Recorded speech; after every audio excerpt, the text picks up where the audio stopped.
What? You wanna go inside? Huh? You wanna go in? Oh, okay, Foxy, go. Go. Get up in there. There, girl. Hey, everybody.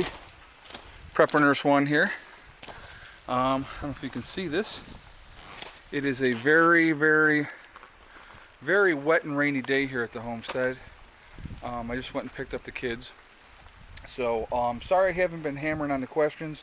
I will, tomorrow I have off, and I will have more time to sit down and respond to everybody's comments. I do appreciate the comments. So, it's been a very long day already. We just got back here. You can see up on top, just got a fire started, and that's just because it started. That's why it is that smoky. Once it gets rolling, it'll clear up and you won't even be able to see it. But anyway, so I will be hammering on the comments, okay? So I just wanted to put that out there for you guys, just so you know. So I won't be answering any questions today either, or comments today. I'm going to get this video up and I'm going to go back to sleep because I have to work tonight yet. So anyway, I wanted to talk about in a S.H.T.F situation, how does weather play a factor in it? Okay, and I've talked to this a couple of people.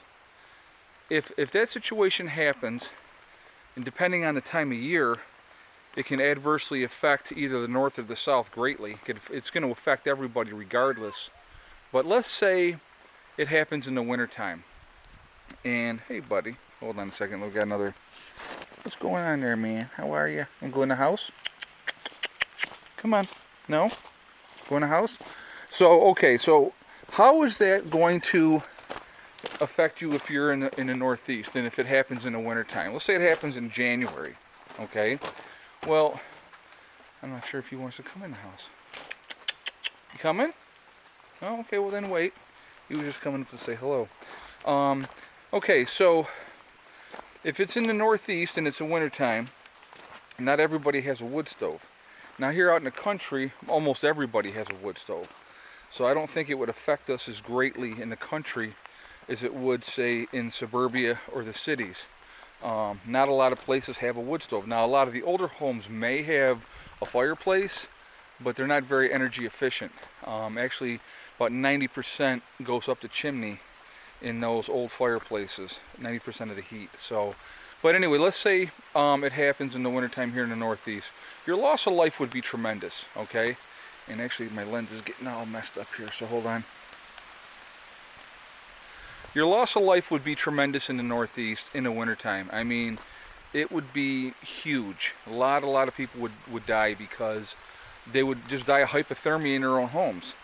I mean, actually, you can die of hypothermia in the summertime. I don't know if you guys knew that or not, because if you're outside and you're sleeping on the ground and you don't have a fire going and you haven't made some kind of bedding for yourself, the ground is a lot cooler than your body temperature, obviously, and you can get hypothermia and die because of that alone. So now let's talk about if it hits in the summertime. An event happened, worst case scenario, and S.H.T.F hits summertime.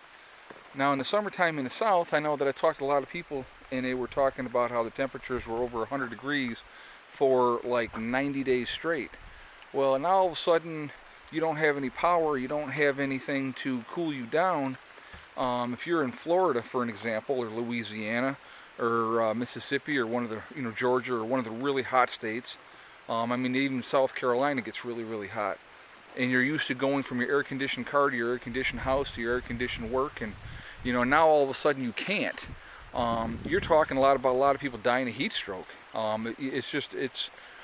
There's a lot of really, I don't think a lot of people think about the different ways that people would die in a S.H.T.F situations.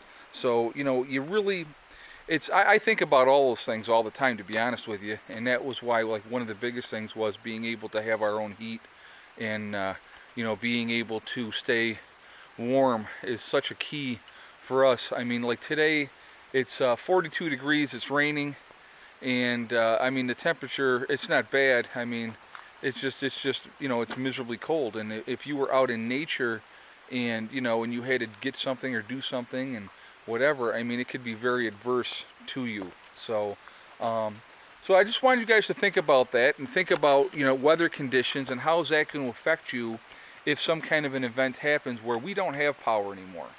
And you know, that's something really to think about, and especially what time of year it's going to happen. And if it's, let's say it's wintertime and it's the Northeast, well, you're not going out to gather any food because there's no food out there to gather.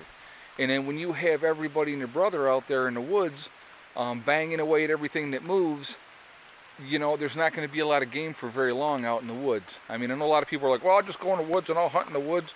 Yeah, you and 200,000 other people, you know. So the game would not be there very long. So, you know, and we don't want to have things hunted to extinction. So, but, you know, it's just, there's a lot to think about. And I want you guys to think about that. And I'd like you to hear what your thoughts and your comments are on that. How do you think that weather, depending on the time of year, will affect people in, you know, S.H.T.F situations, you know? So that was my video, real quick video for today. So I want to put this up, and I want to hear what your thoughts are on it, and just something to think about. I mean, just something to prepare for if you can at all, okay? I will talk to you guys later. Prepper Nurse went out for now, and now Buddy's ready to go in. Going in? All right, in you go.